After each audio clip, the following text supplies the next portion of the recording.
खुदा यीशु मसीह के नाम में आप सबको सलाम। मैं आपका मेज़बान पास्टर बिशारत खान आपको प्रोग्राम में खुशामदीद कहता हूं। और सबसे पहले मेरी तरफ से, होशाना टीवी की सारी टीम की तरफ से और मेरी फैमिली की तरफ से आप सबको क्रिसमस बहुत बहुत मुबारक हो। मैं ईमान रखता हूं कि आज का ये दिन बाबरकत दिन है। तो हर तरफ खुशियां ही खुशियां हैं। खा छोटे बच्चे हैं, बेटे बेटियां हैं, नौजवान या बुजुर्ग, सभी बहुत खुश हैं। और क्यों ना खुश हों, हमारा निजात दहिंदा यीशु मसीह इंसान बनकर इस दुनिया में आया। और हमारे लिए ये बड़ी खुशी की बात है कि इस वक्त हम होशाना टीवी के स्टूडियो में हैं और मिलकर क्रिसमस की खुशियों को सेलिब्रेट कर रहे हैं। और इन खुशियों को दुबाला करने के लिए खुदा के खादम जो बड़ी खूबसूरती से खुदा की खिदमत को मुख्तलिफ तरीक़ों से लाहौर में सरअंजाम दे रहे हैं, क्राइस्ट एवेंजेलिकल चर्च के पासबान हैं पास्टर आमिर साहब हमारे साथ मौजूद हैं। पास्टर, मैं आपको प्रोग्राम में खुशामदीद कहता हूँ। बहुत शुक्रिया पास्टर बिशारत आपका कि आपने इस लायक समझा कि मैं आपके साथ मिलकर इस खिदमत को कर सकूं। और खुश हूं कि खुदावंद ने क्रिसमस के इस अजीम मौके पर मौका दिया कि होशना टीवी के साथ मिलकर और आपकी सारी टीम के साथ मिलकर खुदा की इस खिदमत को कर सकूं। और आपको भी मेरी तरफ से और हमारी सारी टीम की तरफ से क्रिसमस बहुत बहुत मुबारक हो। बहुत बहुत मुबारक आपको भी। Thank you so much. मैं चाहता हूं कि आप जरूर इब्तिदा में हमारे लिए और तमाम देखने वालों के लिए दुआ में रहनुमाई करें। जी जरूर। आइए हम दुआ मांगे। खुदावंद हमारे मेहरबान जिंदा बुजुर्ग आसमानी बाप, हम यीशु मसीह के नाम में तेरी शुक्रगुजारी करते हैं आज के इस अजीम दिन के लिए जिसमें आए खुदावंद तूने हमारे लिए, इस पूरी दुनिया के लिए नजात के मंसूबे को हम पर जाहिर किया। हम तेरा शुक्र करते हैं। और खुदावंद क्रिसमस के इस मौके पर जब पूरी दुनिया में इस खुशी को मनाया जा रहा है और लोग अपनी खुशियों का इजहार खुदावंद एक दूसरे के साथ मिलकर करते हैं और खास तौर पर तेरे कलाम को सुनकर और इस खुशखबरी के पैगाम को सुनकर दूसरों तक पहुंचाते हैं, हम तेरा शुक्र करते हैं।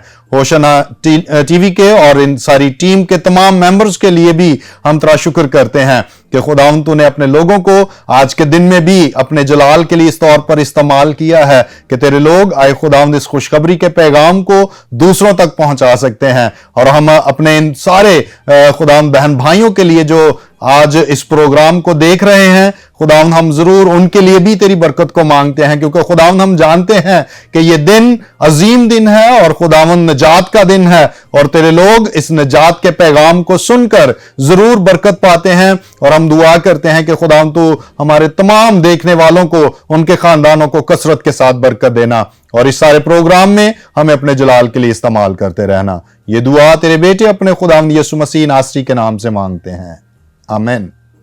आमीन। और once again pastor, thank you. आज का दिन तो कलीसिया के साथ और ख़ानदान के साथ और आउटिंग के लिए और मुख्तलिफ तरह के अच्छे अच्छे खाने खाने के लिए, लेकिन शुक्रिया आप हमारे स्टूडियो में तशरीफ लाए, हमें बहुत अच्छा लगा। बहुत शुक्रिया आपका भी। और मैं चाहता हूं कि क्रिसमस स्पेशल इस एपिसोड में आप अपनी शख्सी गवाही हमारे साथ शेयर करें। बहुत शुक्रिया पास्टर बिशारत आपका कि आपने मौका दिया कि मैं आज आपके साथ मिलकर अपनी गवाही को शेयर कर सकता हूं। खुदा का शुक्र करता हूं कि मैंने 14 साल की उम्र में यीशु मसीह को कबूल किया। और इससे पहले मैं चर्च जाता था, संडे स्कूल जाता था और रेगुलर मेरे माँ बाप जो हैं वो मुझे संडे स्कूल को छोड़कर आते थे। और खुशी की जो बात है वो ये है कि 14 साल की उम्र में ही मैंने खिदमत का आगाज किया। इससे पहले कि मैं यीशु मसीह को कबूल करता, मेरे संडे स्कूल के मददगारों ने मुझे चुन लिया कि मैं खुदा की खिदमत कर सकूं। तो फैसल, कौन सी वो खास बातें थी जिनकी बुनियाद पर जब आपने मसीह को कबूल किया, तो कौन से वो पॉइंट्स थे जो आपके जहन में थे या सिखाए गए? जी, मैं वो आपके साथ जरूर शेयर करता हूं। एक पहली बात मैं आपके साथ जो शेयर करना चाहता हूं वो ये है कि मैंने 9th जमात के एग्जाम दिए हुए थे और फ्री था।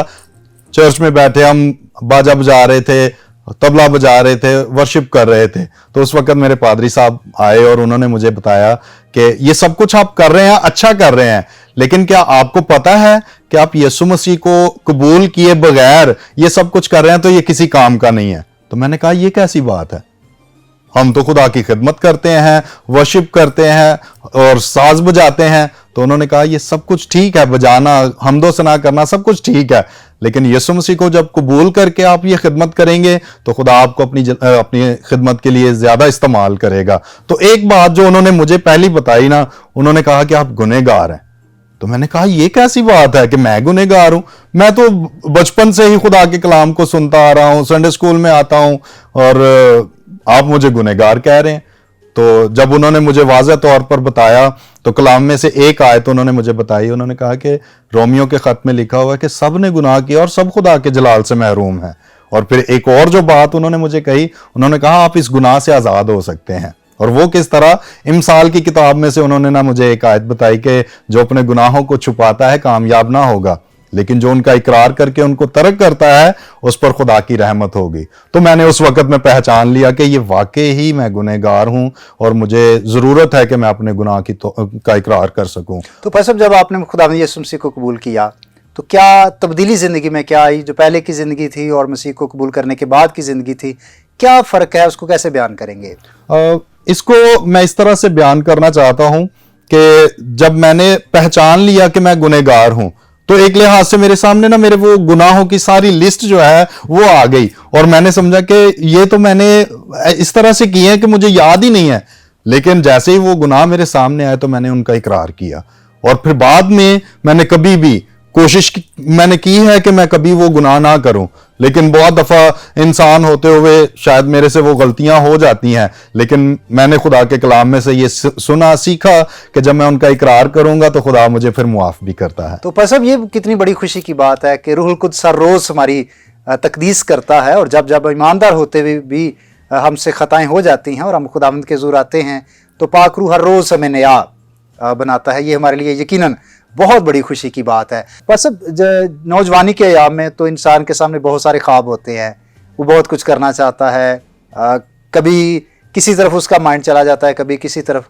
लेकिन आपको अपना विजन कब क्लियर हुआ कि मुझे खुदा की खिदमत करनी है और खुदा ने मुझे अपने काम के लिए बुलाया है? मैं ना जब मैंने मैट्रिक के एग्ज़ाम दिए और खुदा का शुक्र है मैंने कामयाबी हासिल की, और फिर उस वक़्त में जब मेरा रिज़ल्ट आया तो 2-3 माह बाद मेरे वालिद साहब की डेथ हो गई थी।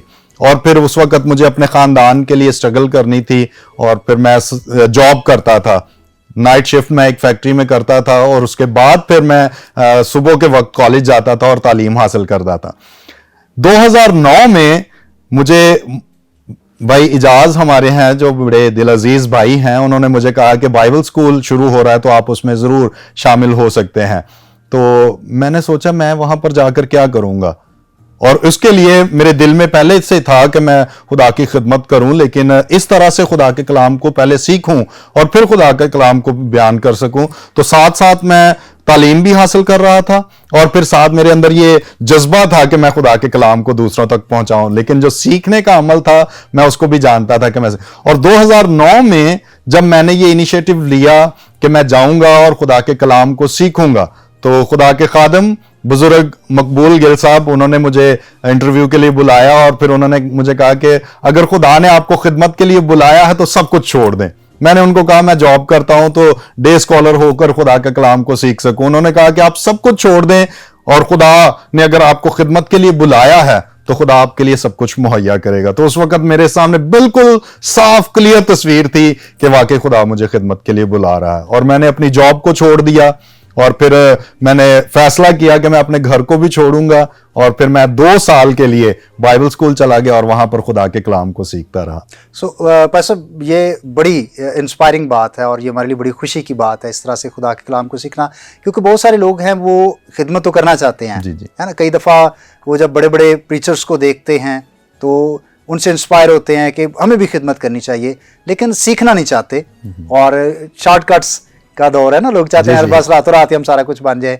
तो सीखना कितना ज्यादा अहम है, इस पर आप रोशनी डालिएगा। जी पास्टर बशारत, मैं अपनी जिंदगी का ये तजुर्बा आपके साथ शेयर करूंगा, फिर हमारे देखने वाले जो हैं वो भी जरूर इस बात को समझ सकते हैं। जब मैं सीखने के प्रोसेस में था तो मैंने समझा कि जब आप सीखते हैं तो फिर ही आप खुदा के कलाम को बेहतर तौर पर लोगों तक पहुंचा सकते हैं। यहां पर मैं अपने एक टीचर की बात आपके साथ शेयर करना चाहता हूं। मेरे टीचर ने मुझे एक बात सिखाई कि जब आप पुरपट पर जाकर खुदा के कलाम को सुनाते हैं तो उससे पहले आप अपनी पूरी तैयारी करके जाएं, पढ़ें, पूरी तैयारी करें और फिर जाकर खुदा के कलाम को सुनाएं। जब आप अपनी पूरी तैयारी करके जाएंगे, आगे खुदा के पाक रूह का काम होगा कि वो लोगों को तैयार करे ताकि वो निजात पा सकें। पर सब कई दफ़ा लोग ये भी एक मुआशरे में एक गलत कॉन्सेप्ट है कि बगैर तैयारी के जाते हैं और उसी वक्त खुदा का रूह हमें गाइड करता है। जबकि मैं समझता हूँ कि जब हम तैयारी करते हैं तो उस वक्त भी खुदा का रूह ही है जो हमें गाइड कर रहा होता है। बेशक। और रूहुल कुद्स का तो दो तरफा काम है ना, कि जब हम पुलपट पर खड़े होते हैं तो वो हमें भी हमारी भी मदद करता है और लोगों की भी मदद कर रहा होता है ताकि वो उसको समझ सके। तो इसके लिए हम खुदा की शुक्रगुजारी करते हैं कि यीशु मसीह इंसान बनकर इस दुनिया में आए, और दूसरा मददगार जो उन्होंने बख्शा है, जो अभी तक हमारे साथ बल्कि हमारे अंदर है। यकीनन ये क्रिसमस के मौके पर हमारे लिए खुशी की बात है इन बातों को शेयर करना अपने नाजरीन के साथ भी। बस अब आपकी प्रैक्टिकल जो खिदमत है उसके बारे में भी गुफ्तगू करेंगे, लेकिन इस वक्त ब्रेक का वक्त है। अजीज़ भाई और बहनों, क्रिसमस का दिन है, खुशी का वक्त है, और हमें इन खुशियों में ये भी याद रखना है कि हमारे बहुत सारे बहन भाई हैं जो इन खुशियों को सेलिब्रेट नहीं कर पाते, माली मुश्किलात का शिकार है। ज़रूर अपनी खुशियों में दूसरों को भी शामिल करें। वक्त हुआ एक ब्रेक का, कहीं मत जाइएगा, देखते रहिएगा ओशाना टीवी। खुदा आपको बरकत दे।